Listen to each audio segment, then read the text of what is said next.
guys, thanks for tuning in to the Straight Outta Prison podcast. My name is James K. Jones, and this is my story.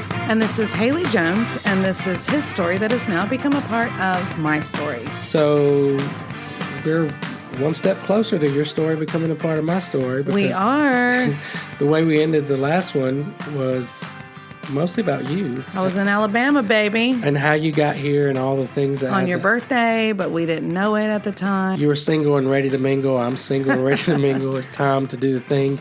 But I had one more stop I needed to take. I was going to say, you might think that the connection is coming sooner than it is, but we have to talk about one more thing that happened with you. There's a ton of life that happened in between that. Well, yeah, I mean, with me. And a fiance. That was not me. That's true.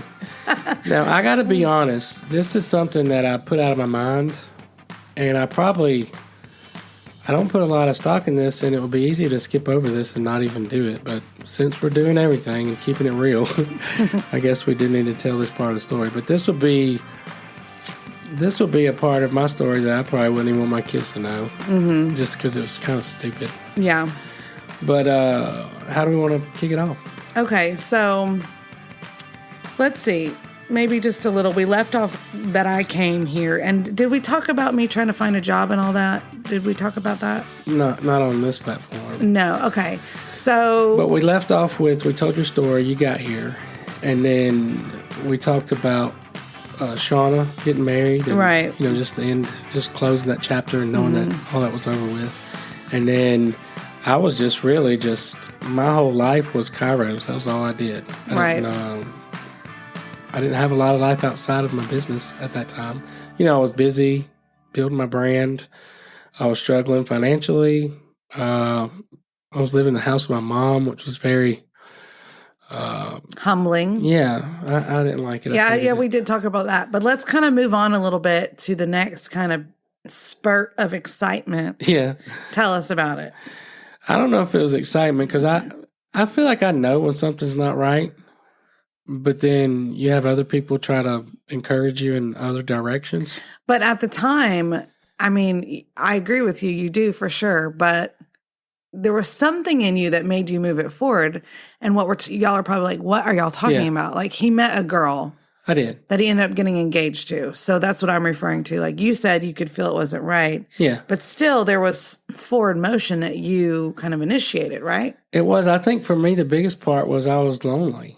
I was so lonely, and, now Shauna got married, and she was living her life, doing her thing, so that was closed. I was like, what about me? Where's my thing? What? Where's my forever? My tomorrow? I don't know. I was in a place where, I had faith, I had Jesus, I had all the things, but I was lonesome. And there had been a part of me up to that time, just because of the way I grew up, the things that I saw growing up, was that you don't want to get involved with the wrong person and live a miserable life in marriage. And I thought, right or wrong, but this was in my mind, I just need to get a good, Christian girl who grew up in the right way and in the right home and all stuff, and then everything will work out fine for me, because that's what I want for my life and for my family. So there was a part of that, I think, with Shauna that was like fantasy, but, she was my pastor's daughter. She grew up. It's funny, though, when you say it like that, I just want a good Christian girl. In its most simplest, package and form. I mean, that is what you wanted. But just like everything else in life, we think something's simple, but it's deeper very than much that. not that simple. But no, I just thought I needed somebody that did not grow up like I did, that didn't have the same baggage, same background, same problems, same all that stuff. And if I could find that, everything would be beautiful. But what I found out was not necessarily reality, because she broke my heart more than anybody else could have, I think. Right. Okay, so we'll call the next girl. Should we call her? Her name was Corinna. I don't have to say her last name. I've already said it. I said Okay, yeah. Okay, yeah, I that's said true. it on the last one. That's true. But I've partnered with a ministry called Bethany Home, and it was kind of a safe house for women. And we had an understanding that if I employed any of the women there, you had a certain degree of confidentiality, and it was a secret even where it was. I knew where it was. If I had an opening and needed someone, they were the ones that I talked to first. Just like in the dining room. Right. But the back of the house, if I needed someone, I went through Shepherd's Fold or the Foundry, and I got guys coming out of prison. So that my business had morphed into that, and it was, I say morphed, that doesn't even sound good. But it was just like I felt like I'd evolved. It had evolved. Yeah, I felt like I'd found like a purpose in, I'm doing business, doing what I love, but I can also help people and do ministry at the same time. So I love that part of it. Well, this girl came, I say girl, some people get mad when you say girl. We had a spot come open where we needed a cashier for the lunch shift, and this young lady was recommended. My first impression of her was not good. I mean, she was cute. She was pretty, blonde hair, blue eyes, little thing. So what was not good about the impression then? Just her vibe. I didn't really, just something about, I didn't care for her. I didn't like her. Yeah.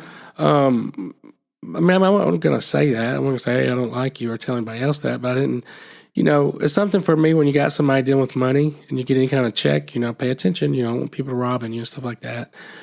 But I found out that she had been in prison and that she had just got out of prison. So that was like, wow, I've never known a woman that had been in prison.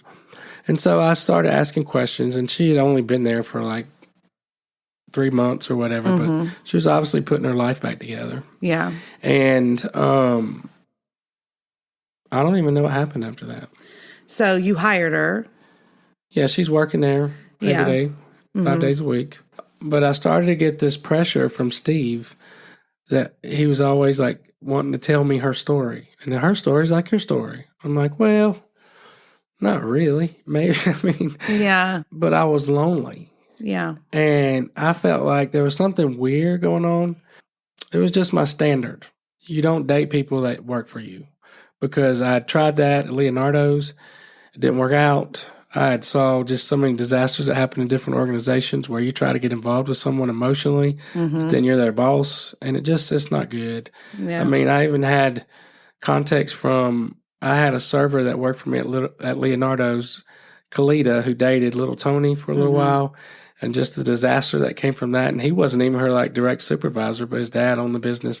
It's just like, you don't get involved with stuff like that. You keep business and pleasure, I guess, or dating, whatever, separate. So that was that. Okay. So, but Steve, let's it's so funny because even you telling this right now, I can sense I don't know if the word is apathy. Is that a word? Yep. Like indifference. Apathy means you don't have any feeling about it. Yes, exactly. But at the same time, it happened. So we got to talk about it. That I was apathetic towards her? No, towards the whole, what happened? The apathetic towards, okay, I'll break this down. You mean now? Yeah, you're apathetic now as you're talking about it. Yeah, because like a blip on the radar. Okay, so my story. But it's still significant because Steve was trying to tell you about her story and saying they're the same. You didn't agree, but somehow y'all started dating. So did you ask her out on a date? No. What ended up happening, I think Steve was trying to push her in my direction. And then Steve was trying to push me in her direction. And then there were other people, the people that ran that ministry and all that stuff. They were older ladies and they loved James K. Jones. So if something could have worked out good for that would have made them happy as they could be. She started getting a little too friendly towards me. And I didn't like it because she was a little thuggish ruggish. You know what I'm saying? She would flow up in there with her little glitter and Reeboks, and she was not my type at all. She was flirty. Yeah, she started flirting. Yeah, and I was used to a certain amount of that, but this was they were trying to make it something that it wasn't. This was some kind of destiny or spiritual thing. So I feel like you've gonna have to admit at some point, there was something you liked. You went out with her. No, not in the beginning. You continued to go out with her. No. Okay, but a date happened. You got engaged, for goodness sakes. You got to help people understand this. This was a year down the line. This didn't happen at first. She was working for me. Right, but an engagement, okay. Talk about your first date. I don't know if we had a first date. What ended up happening was she was getting a little bit... This is why this is confusing. What ended up happening was she was getting a little too familiar with me. And there was it was around Christmas time where I needed some help putting out some extra parties. So I just put out a thing. If anybody wants to work this night, I'll pay you in cash. And she was one of the ones that volunteered. So she came in, and I felt like that night she was just getting a little too friendly with me. So I made like a mental check. I'm going to finish, because I had like 12 jobs, and we were all working like crazy. I made a mental check to myself. I'm going to do this, and then I'm going to sit her down. I'm going to explain to her that there's no way that we're ever going to be in a relationship with each other. So, take that off the table. I told her that I needed to talk to her, and we set up a meeting. And when we started talking, I couldn't say it wouldn't come out for some reason. I don't know what it was. I felt like I didn't want to hurt her feelings. I didn't want to crush her. But at the same time, I need you to know that this is, I'm running a business. I'm not interested in you like that. You may be interested in me. That's fine if you are. But it didn't work out like that. It ended up being, I honestly don't even know what happened. Like, I couldn't even get out. And we started dating after that night. It was weird. That's hilarious. But looking back on it, in hindsight, being 2020, I was lonely. I was lonely, and I was just in a weird place where, Shauna got married. It's actually 2021 now. Sorry, I had to interject that. What? You said hindsight. I mean, now it's 2020. No, or were you saying hindsight's 2020? Hindsight is 2020. 2020 vision. Sorry. Like, you can, blooper reel, you can see everything clearly in hindsight. Hindsight is 2020, but you can't see when you're going through it. But I also had a part of me that thought, well, maybe I do need somebody that's had a rough background. Maybe that's what I need. Maybe somebody that's had a background similar to mine, because, the guy that Shauna married had almost her same story. Yeah. And I started thinking, well, maybe I should give that a shot. See how that worked out. And we started dating after that. So I broke my rule and did all the things, but... Broke your own rule. Here we are. Okay, so you started dating. It progressed. I mean, just like, I feel like that is very, especially, I mean, you were older, she was older. Like, it's very common in people that are dating, especially at that age. You either are moving forward or you're not. What's the point? Yeah, well...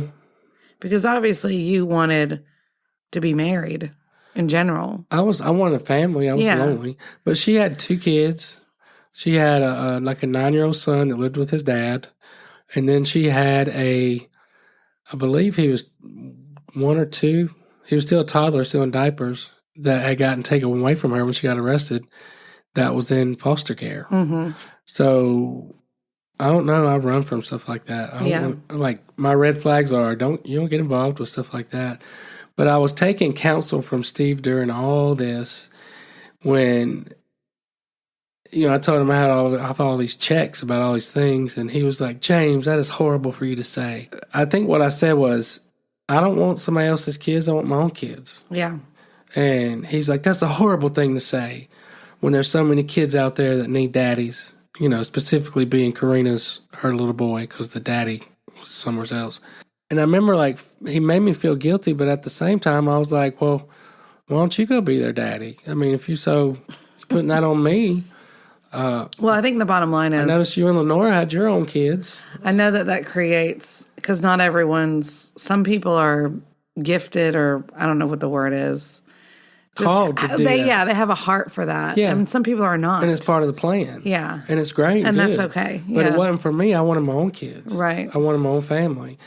But, I got through that. We dated 4 or 5 months. I met her oldest son. I fell in love with him. He's a cool little kid. Mm-hmm. Had to get to know her ex. She'd never been married, but she had all these. So it's just all this stuff that I wouldn't have been wanting to be a part of. Right. But, we continued the relationship. We started growing closer together. I met her little boy. He was 2. Beautiful little kid, Mason. How do you not fall in love with a little kid, an innocent little kid? Right. And we were rocking and rolling, going through that process. And then, she got her apartment and all the things. And I was a part of helping her through that process. And somewhere during that time, I found out that she had been a stripper in her previous life. And I don't know. Something changed for me after that.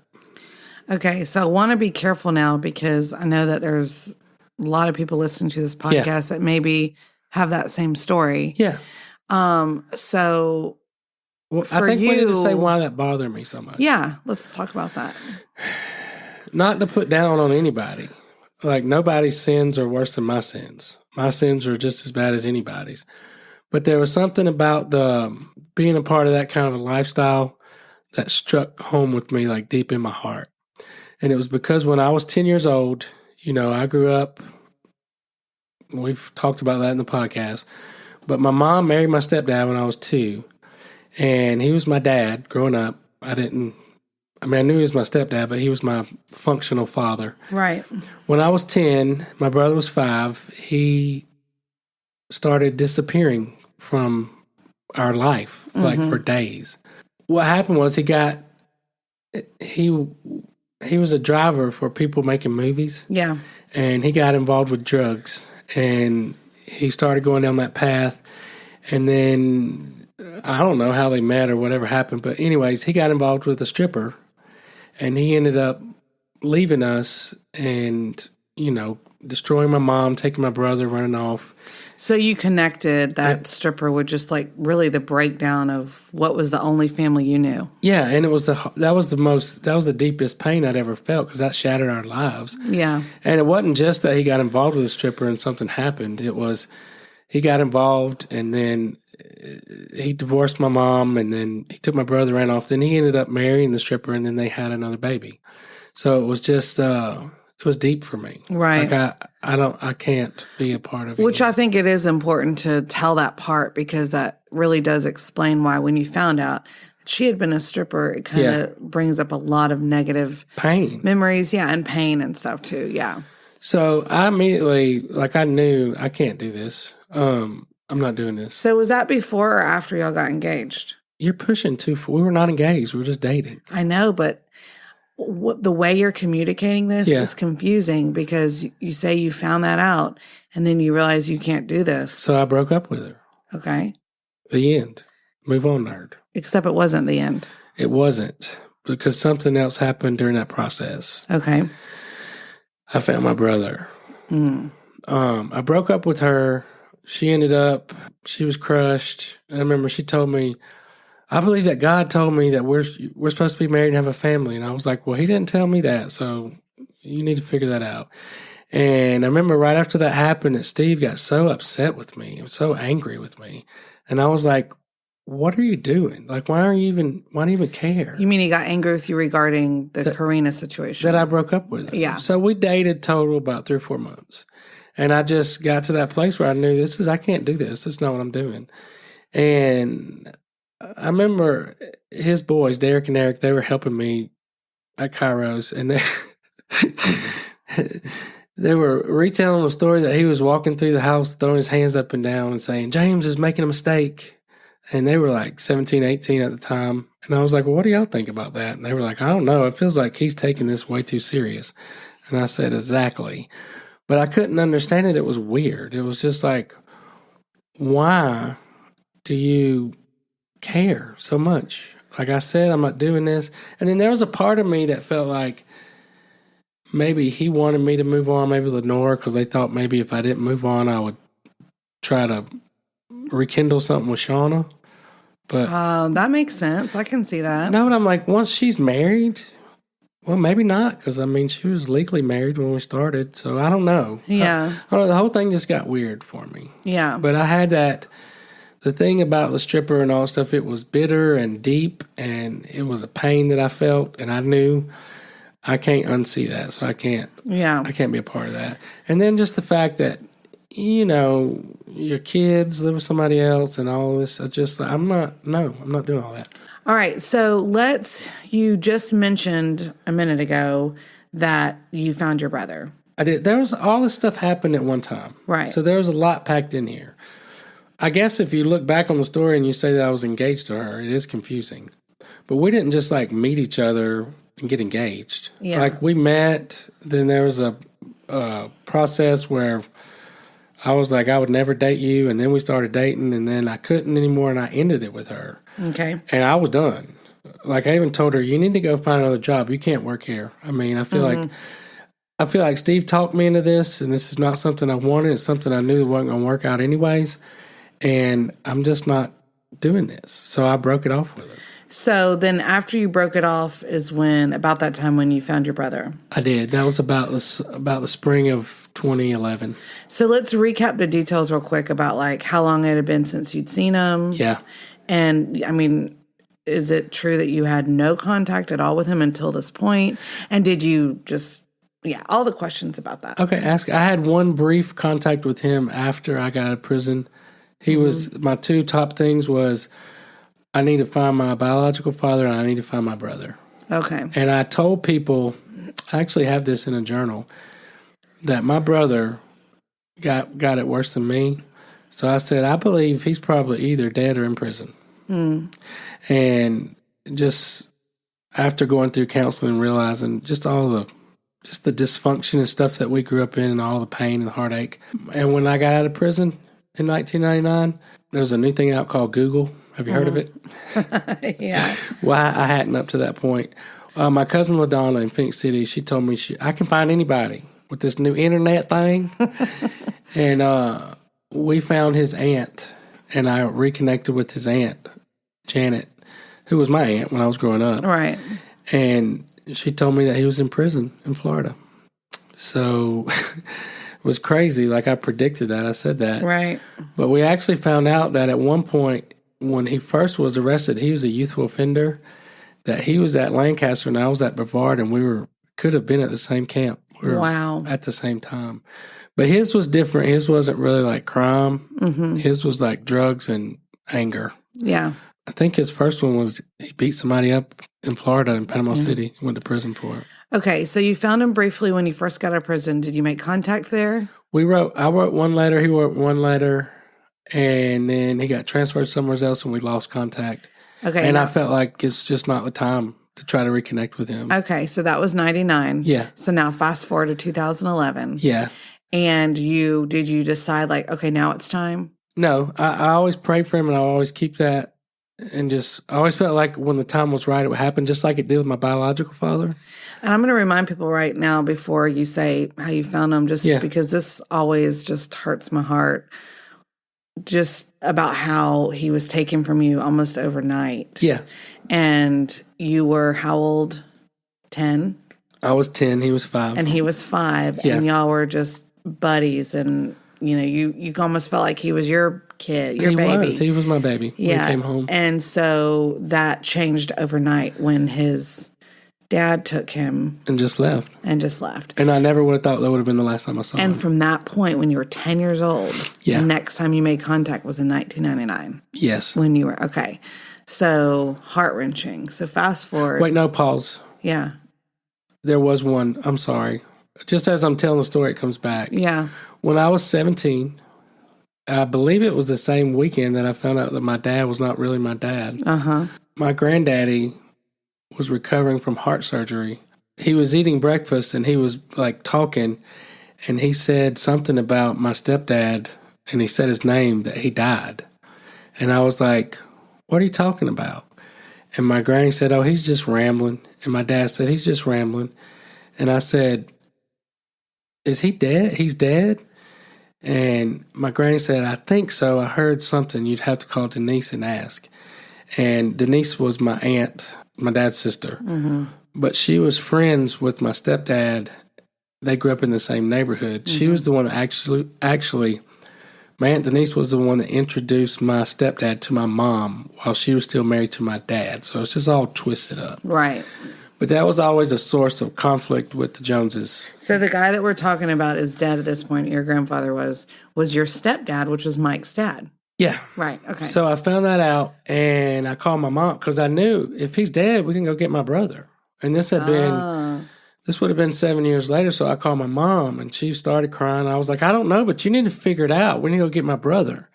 And her and her current husband, I think it was husband number 4, they came and picked me up at my granny's house, brought my meemaw, because my meemaw, bless her heart, she grieved so much over my brother. that was just a hard situation. And we went to where he was at his grandmother's. He was 12. I was 17. He wouldn't speak to my mom. He didn't have anything to do with her. He would speak to me. He was like a wounded little. It was awful that day. But his dad had just died. He had contracted like leukemia, and I think it took like 6 months, and he was gone. Wow. So he must have been young, like in his 40s? He was in his 30s. His 30s, He was wow. young. Yeah. But it just wiped him out. And by that time, I had all the hatred and stuff, so I didn't have too many feelings about that other than, maybe things work out the way they're supposed to. But then my brother was the only one that I cared about during that process. But it was like, after all those years, it was like pain on top of pain on top of pain because he didn't want anything to do with my mom. He didn't want anything to do with us. And he wanted to stay with his grandmother. And ultimately, that's what she ended up letting him do. It was just, that's going to be how it is. I mean, I never understood that, and I probably never will. But honestly, for me at that age, after that happened, it was almost like he died.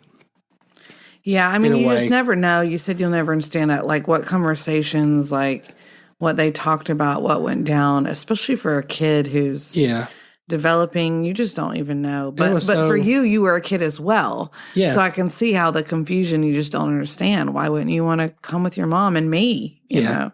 No, but it was like he had put a block up against, he didn't even remember us. And I'm like, I know you remember me because I remember when I was 5. Yeah. And then he would start talking about stuff that he did remember. But it was, that was very painful. And after that, it was just like, this is just reality. And it, that kind of fed my rage and my problems that led me to where it led me. But fast forward to 2011, Facebook had just came out. It was a neat new platform. And they had these things called friend suggestions. We still have those today, yes. But it was when they first came out, when they started suggesting you to be friends. Right. And I was closing out the books for a day at Cairo's, and I was looking at something on Facebook because I used the Cairo's Cafe Facebook page to market my business. And it came up and it said, hey, you should be friends with Michael Mulkey. And that's my brother. And it just freaked me out. I started crying. So, of course, I clicked on it. Yeah. So I clicked on it, and there he is, my baby brother, a grown man. Wow. It was crazy. But it wasn't like all good news. I found out, it didn't take me long to dig a little bit and find out he was in prison in Georgia somewhere. Mm-hmm. So he'd been in prison in Florida, now he's in prison in Georgia. What I ended up finding out was that from the time he was 18 years old, he'd been in and out of prison. He hadn't been out much. Mm-hmm. So I forget exactly how. I think I just looked him up and wrote him a letter. In prison. Yeah. Yeah. And then the next thing I know, he called me. So okay. So he called you. Did that surprise you? Because the last time, the story you just told that you spoke to him, I guess. Well, I guess you spoke to him after prison. You reached out when you first got to prison. In 99, y'all exchanged a letter. We say it was one letter. Yeah. We didn't talk on the phone or anything. Okay, so he calls you. Yeah. How are you feeling when he calls you?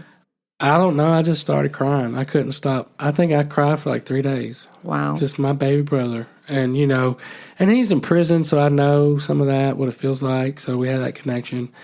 And he called me every day after that for the first little while. Yeah. It was... Now we're just reconnecting, I guess? Like he was asking what was going on with you? Yeah. It was very important for him. He wanted me to call his grandmother, who had raised him. Mm-hmm. And for me, I felt like, I don't know a nice way to say this, but growing up, I always felt like she was the architect of what happened with my stepdad and my brother, of like him taking him and hiding him and all the stuff that he did. Well, I mean, there were parts of it I know they did because I was in a meeting between her and my mom after we found my brother when he was 12, where she was just real harsh in the stuff that she said. So I had like a lot of unforgiveness towards her. Mm-hmm. If you go back to, I guess it was season 2, the Straight Outta Prison podcast, we talked about me going through the process of finding a way to forgive my stepdad because that was my biggest hurt. Right. Well, when he asked me if I would call her, it was important for him because that was his person. I didn't want to. I was like, I don't know. We'll see. She don't want to hear from me. Why did he want you to call her? He felt a loyalty towards her. She raised him. She was his only person. That still begs the question: Did he just want her to know that you guys were in touch, or? I think he needed her approval. Okay. Like he needed her to, I guess, sign off on it. Sign off on y'all talking again? Yeah, I guess for it to be okay. Yeah. Because there's a twisted relationship, all that stuff. So I told him in the beginning, like, well, I'll see. We'll see. And then, but every time we talked to, he would bring it up again. Mama wants you to call her. She wants you to call her. I told her. I said, well, we'll see. And I couldn't do it, but he, like, pinned me down, like, got me to say that I would. So I was like, I'll do it. As soon as I hang up the phone, I'll do it. And you got to understand, for me, I always wanted revenge against her. It was kind of like what your anger was targeted at, even though there were so many players and pieces and, it wasn't all just her fault, but like for you, it was like that's kind of where your anger and blame got directed. And pain. Well, no, it was practical pain because I can remember anytime I went to Atlanta to my granny's after we moved to Alabama, I knew her number by heart. I don't know anymore. It was 622 something. And she was the first call I called when I got to my granny's because it wasn't long distance. And I would ask about my brother. And she would say, I don't know. I can't tell you anything. And I would cry. And it was just, knowing that. Yeah, she was kind of, I guess, keeping you from him. Oh, she was stonewalling me. Absolutely. Yeah. So, I don't know. It was just, I wanted revenge. Yeah. Like I wanted her to pay. And even though I'd had an experience with Jesus and all the things, I didn't even realize the resentment and the unforgiveness I had towards her. So I was like, I want a relationship with my brother more than I care about that. And so I called her. And I had all these things I was going to say. I was going to say, look, I'm doing this for him. You know what you did. You deserve all things. But when I heard her voice, I felt like I was 5 years old again. And she was my grandmother too. I had three grandmothers growing up. I had my granny, I had my meemaw, and I had mama. That was his grandmother because I came into their family. I was the first grandchild. Yeah. Because I would always say, I'm not really. And she was like, oh yeah, you're really. She was in her 80s. It was just like everything. I surprised and I know it was Jesus, just forgive. So I carried on a conversation with her, and it was kind of crazy because I reconnected with her. Then she wanted me to reconnect with everybody else, reconnected with him. And so all of a sudden, I'm 37, 38 years old, and I have this family back in my life that was my family that from the time I can remember till I was 10 years old. And it was weird, and it was healing, and it was good, and it was crazy, and it was all the things. Yeah. Does that make sense? Yeah. It was. So many emotions there. And it's like, my mama didn't want me doing all that. She wanted me to connect with my brother, but not the rest of them. So I was like, well, this is part of it. I got to figure it out. But it was a weird time, you know, because his aunts and uncles and cousins, when I was growing up, they were my aunts and uncles and cousins. I mean, I didn't really understand the step family and if somebody got a divorce, what was going to happen. Right. But I got a lot of clarity about a lot of things through that, just talking to different ones. Reconnected, like with Michael's oldest cousin, Derek. We grew up together. I got reconnected with him, got on the phone with him. He lives in, what's the historical town in South Carolina? Charlotte? No. Charleston. Yes, he lives in Charleston, South Carolina. He does he's like an artist. He does stuff with old stone and stuff. And just, that was so exciting to get to talk to him as adults and just, reconnect with all of them. And okay, so connect how this, like, kind of reuniting with your brother and his family, if that is a connection at all to the Corinna thing. Okay. Through the process of this, immediately I couldn't get on his visiting list because I wasn't listed as his brother, which was pissed me off. I was like, I got your birth certificate. We got the same mama. And I went round and round with these counselors or whatever they are that approve you in the Georgia Department of Corrections. And I mean, at the same time, I'm praying and believing, doing all things. So he didn't have me listed as his brother. So they said, we can't prove that you're his brother. So I said, I have his birth certificate. I have my birth certificate. We have the same mama. We're half brothers. But for some reason, it wasn't working out. And I'll never forget, at a restaurant, it was I think it was like Moe's or something like that. It was one of those quick places. And I was eating, and I got a phone call from some random guy in prison. And he said, are you Mike's brother? And I said, yeah. Who is this? And he said, don't worry about that.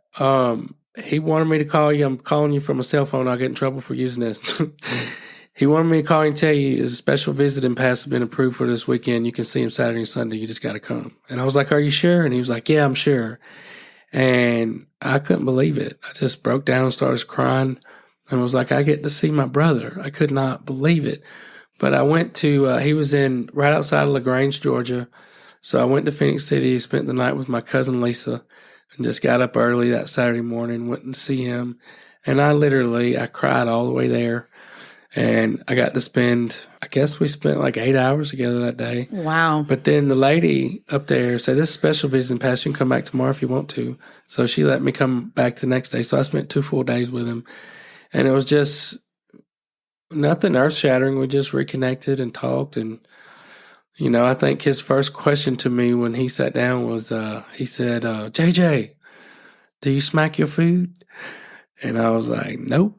And that was only something that me or him would have known, that his dad was a Nazi about. You didn't smack your food at the table. If you did, he'd smack you. So it was just, it was funny to reconnect with that. But what ended up happening was he has a sister, and she was a part of his life and supporting him and all that stuff. And I ended up having to connect with her over something. And I realized, like, the stripper that my stepdad ran off with, if that hadn't happened, then this girl was a beautiful girl who loves my brother. You know, she's his. Yeah. Like, this beautiful girl would not even exist if this hadn't happened. And, you know, she grew up without her dad. He died when he was a baby, and I don't think she was too crazy close to her mom. But just through the process of that, and I really like his sister. She's a really neat person. I mean, we weren't like buddy or close, but I started learning and hearing stories. And, right. You know, there were several times like his mama will say, your sister. And I was like, I don't have a sister. It's like, hey, you do. I was like, no, I don't. But through the process of that, I was able to come to a place where I could forgive the stripper. And which was the woman that he ran off. Yeah, the woman that your stepdad married after your mom. Yeah. So something weird happened in me after that was I felt like I was holding that against Corinna and that I shouldn't do that. Like, that was bad. And she was she didn't work for me anymore, but she was part of my church. And at that time, anytime Steve was doing something in his house, I was always in the middle of all that. Yeah. Then she was always there too, tagging along. So it was kind of weird how we got back into a relationship that was a little more healthy. I actually had fun with her for 3 or 4 months. Yeah. But at the same time, there was a check in me where I knew this is not what I'm supposed to be doing, because there were things about her that rubbed me the wrong way. Like, just that I didn't want to be with her. I think most people have been in a relationship with someone where deep down in your gut, whether you're listening or not, you know, like, this is not it. Or I know this is not, like, you know, not gonna be my end game. Yeah. And I know that. But like you had mentioned about being lonely, and we're made, I feel like, to be in companionship like that. I was very lonely. That we ignore those gut things because we're having fun and because it is fun, you know, and it's not. Yeah. But yeah, so I do know what you mean about that. But feeling. It wasn't just like, it was like even like cultural things. Like, she would get on my brother's Facebook page and do like Ebonics on his page. And then he would call me and be like, who is this girl? Wait, what's Ebonics? Like, where you're spelling things not like they're spelled. Why would you do that? Like, just trying to use like ghetto language. Like trying to be funny, or? I guess. I don't know. I didn't know that. And then she had piercings. And I was like, I'm not going to date anybody with piercings. I don't do that. And she got rid of her piercings for me when we were dating. Hold on. I have piercings. No, you don't. In my ears? Yes, I do. No. This was not. She had a tongue ring, and then she had a nose ring. Okay. Which nose rings don't bother me. I had a nose ring at one point. I don't know. I just didn't like it. I wasn't into it. Yeah. And there was something one time she talked me into going to one of the piercing places to do something with her. And I was just like, this is not my vibe. It's not my jam. It's not what I do. Like, this is no. But anyways, we got through all that. She got rid of all that for me, which was wrong. You don't tell somebody to do that. We dated pretty hot and heavy for 3 or 4 months. And then I just decided, well, if we're going to keep going like this, let's just get married. Mm-hmm. So I asked her to marry me in December of 2011. Somehow I still knew it wasn't real because I wasn't so excited about it. Mm-hmm. And then I was going to adopt her son, the young one. There were several days where I kept him all day just by myself. And he was a great kid. I loved him. It was fun. But I would just say, Jesus, I just don't feel a connection. Like, is this supposed to be my son? It doesn't seem to make sense.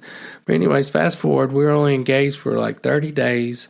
She started acting weird. Mm-hmm. I don't know. The whole thing was just weird. Yeah. And it was honestly, there were like 1,000 red flags. My mom, she couldn't stand her. She was like, I'm not accepting her. I don't care what you decide to do. And well, you know how that is as a mom if you see something that doesn't seem to be what it's being packaged up to be. Right. I remember my cousin Lisa, during that time, she told my mom and my mom's sister, if y'all would leave him alone, he would get this out of his system. But the more y'all keep hounding him about this, he's not going to marry that girl. And she was right. Yeah. I didn't hear that during the time. When you're in the moment of it, though, it does not feel that way, especially if you're kind of a loved one looking on. Yeah, but I was just like, I'm going to live my life. Y'all do whatever you want to do. I'm going to do my thing. You do you. But it is fascinating to me, I mean, knowing you as I know you now, that, I mean, you had to go through a whole process and decide you're going to marry her and buy the ring and plan out the proposal and all that. I did it. I know you did, but like at the same time you said there was all these red flags, but I guess just your loneliness was kind of Well, I was stronger. also being counseled by Steve that for some weird reason he wanted us to be together and get married. And I've tried to like rehash that because it was through this process that I quit taking advice from him. Like, there's nothing, I can't, no. But It was even like her dad. Like, I sent him an email. He lived somewhere in Florida and told him that I want to ask her to marry me and all this stuff. And he sent me back a message and he was like, I ain't worried about you taking care of her. I'm worried about what she's going to do to you. You seem to be a nice kid. And you need to pay attention because I've been going through this with her whole life. Her own dad told you that? That's what her dad said. Wow. And then I went and met her mom and her brothers, and her mom didn't raise her. Her grandmother raised her, but that was weird. But I was just finding myself in these situations where I guess this is what I'm supposed to do. So I'm just going to keep doing it. Okay. And but I was not happy. I was like, right, taking the steps, going through the motions, and I did enjoy her company. I mean, we had fun, but at the end of the day, it was just fun. We're just having fun. So you got engaged, but then how did it break off? Well, we only stayed engaged for like 30 days. She started acting weird, just things I couldn't put my finger on. It was right after I went to court with her because she was going through this process of getting her kid back. And this lady who I guess was like his foster mother, she had them for like 3 years. We went to court. Steve went with us. And in some ways, I felt honored to be helping her put her life back together. But there was a lot of like fear in that. Like, if I'm marrying her and I'm going to adopt this kid, and I told the judge that was the plan. Yeah. Like, I would have been legally his father. And I would have been connected to her for the rest of my life. I mean, unless I was just, but I had to. I would have taken on that responsibility.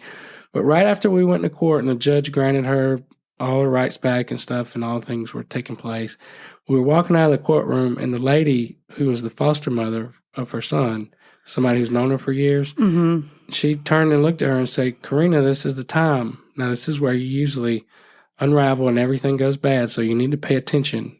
And if you can't do it for yourself, do it for Mason, for the little boy. Yeah.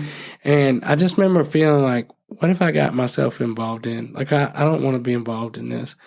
But trying to push through, Steve telling me that I'm being selfish, because there are tons of red flags. Yeah. But every time he would tell me, oh, basically there was something wrong with me. Right. For what I was thinking or what I was seeing. Then I found out that she had been diagnosed with bipolar. And I was like, I don't think I've heard what? this part of the story. I'm only remembering it as I'm telling it. Yeah. And I was like, what? And she was like, yeah. And then Steve intervened in that. It was like, that's a designer diagnosis that people do these days. And, he played it off. And I was actually trying to agree with him, I think. But then the back of my mind, what is happening? What is happening? Right. And then she started acting weird.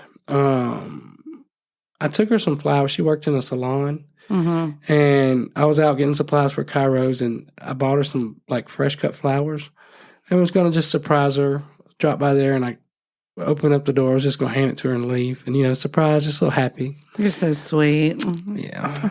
Well, this day, this was the last one for me. She was like, I feel like you don't really know me, because if you really knew me, you would know I'd rather have a plant than have flowers.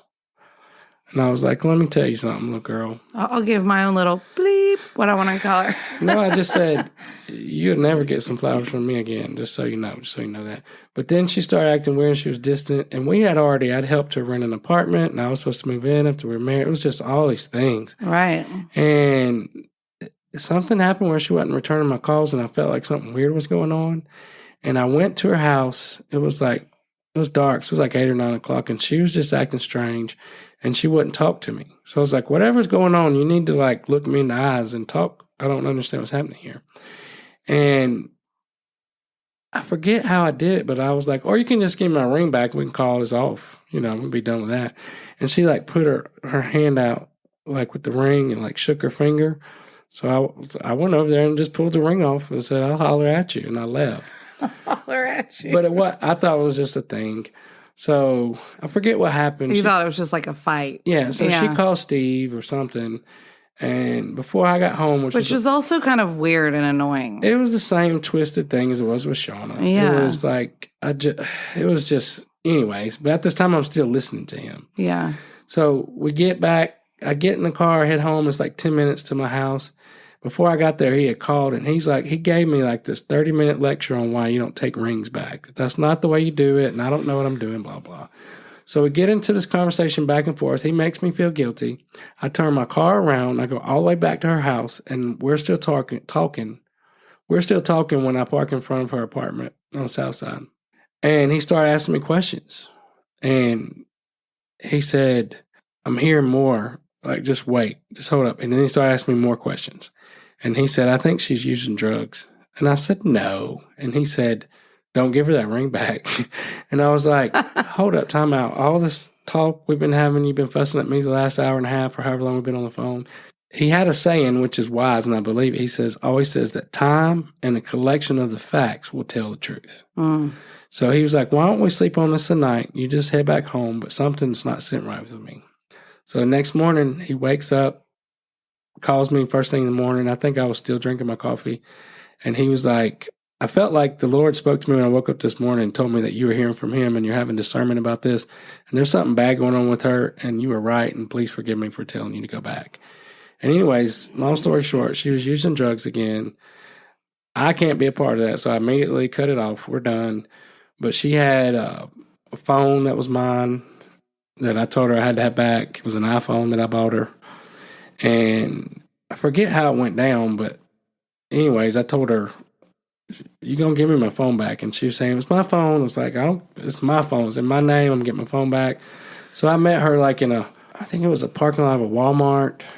Mm-hmm. And I got my phone, and then I was like, holla, Jesus loves you, but I'm out. And I've never really looked back from that, other than just the fear of knowing, had I married her and had I got involved in that situation, I would have been legally bound to her probably for at least the next 18 years of my life if I'd adopted her son. And that Steve was pushing me into that. And but I've never really taken his advice after that. So how did you know for sure or find out for sure that she was on the drugs? she admitted it to Steve. And then some of her friends were calling. And then, of course, she jumps on social media and tries to make me out to be a bad guy. But nobody was wanting to hear any of that. Right. And then the next Sunday at church, she actually got up at share time and got the mic and was trying to make people talk about people judging and all this stuff. And nobody was really hearing that either. But I honestly, after that, I just moved on. I never really, there was not any hurt or pain, which should tell you something. Right. My only sorrow was for the little boy. And that day I called the lady who was his foster mother and I said, you are his mama and you need to just accept that and raise that boy because you love him and you're the one that's always taking care of him and you probably always will be. And she is. She still, she still got him.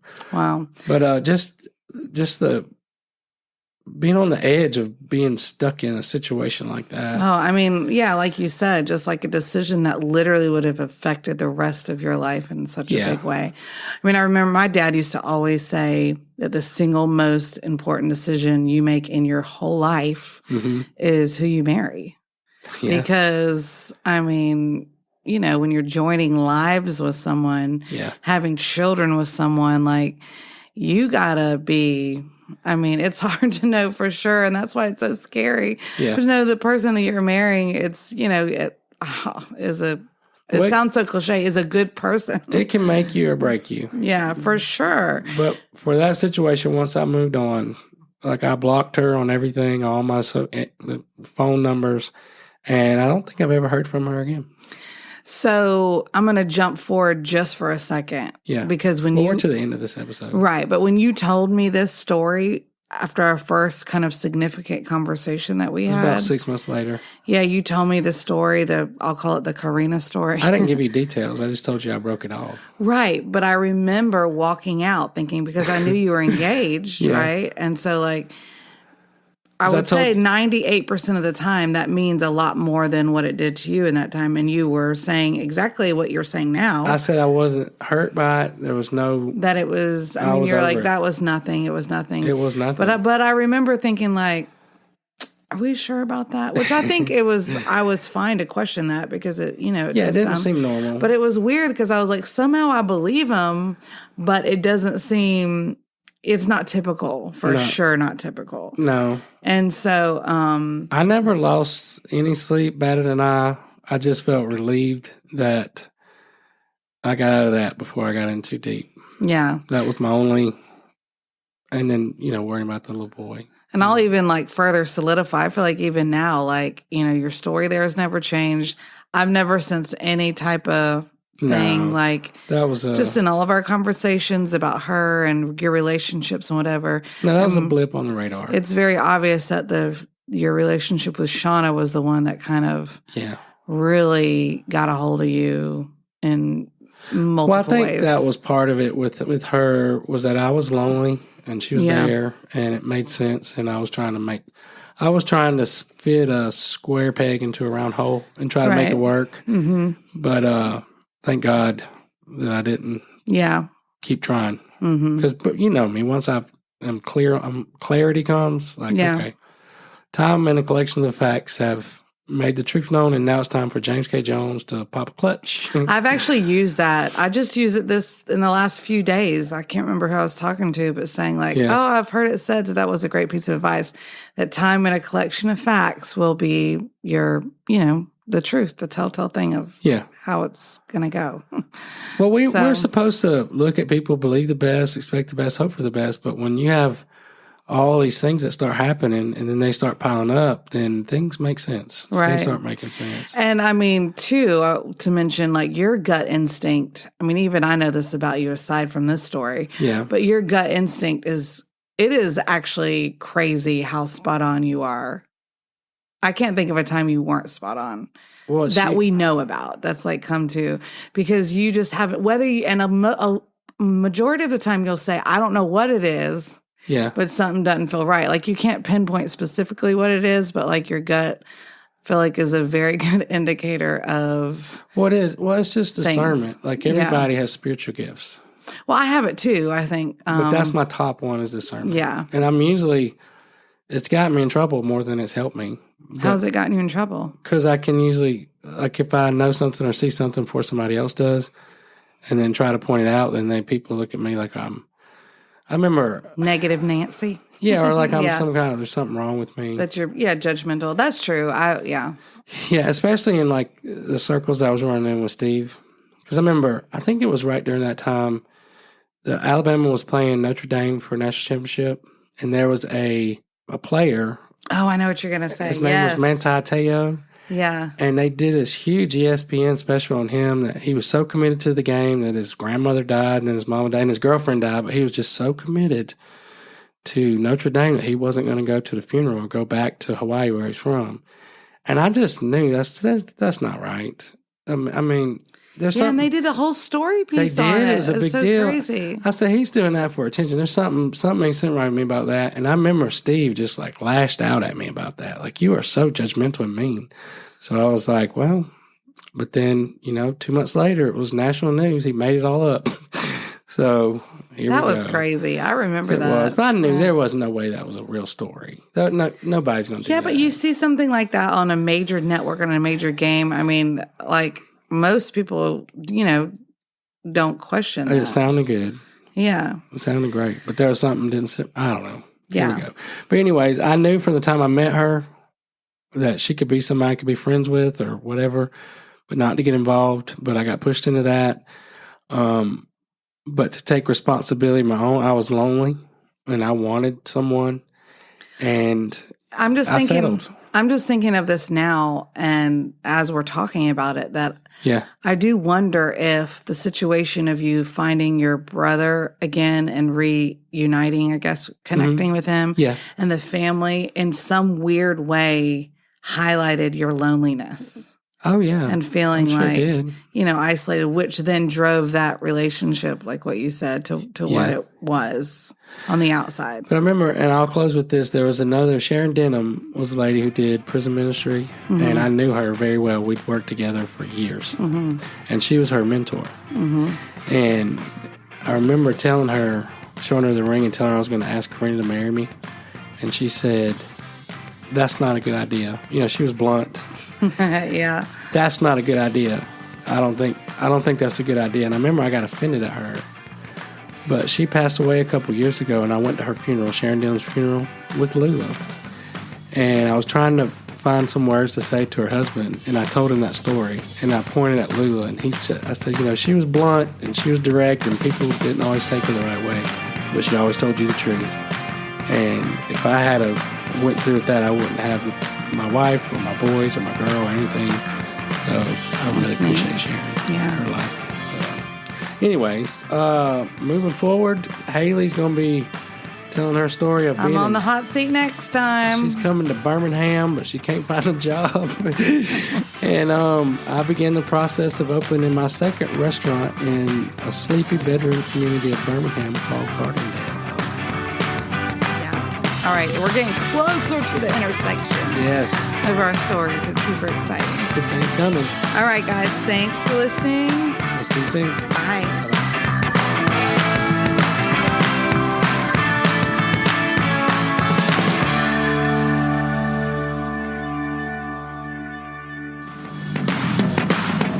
Well, hey, guys, we hope you enjoyed the podcast. Written and produced by the Team Jones Company. Yours truly, James and Haley Jones. If you like what you've heard, you can subscribe to all of our podcasts. Download the Patreon app. You can get all of our content early and ad-free. Straight Out of Prison, The For Real, and Narrowing the Gap. There's a specialized feed there for all subscribers. You'll get downloads, updates, exclusive contents, live Q&As, and more.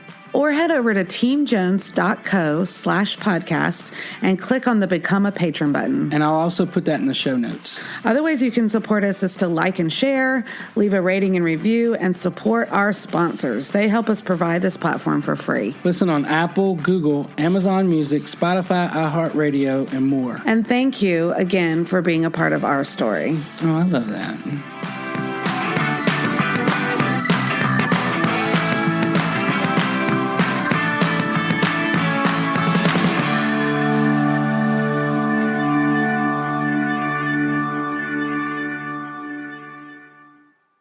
Anything out of these videos, please hit the like button and subscribe. If you never want to miss a recipe or anything I do, hit the little bell and you'll get notifications.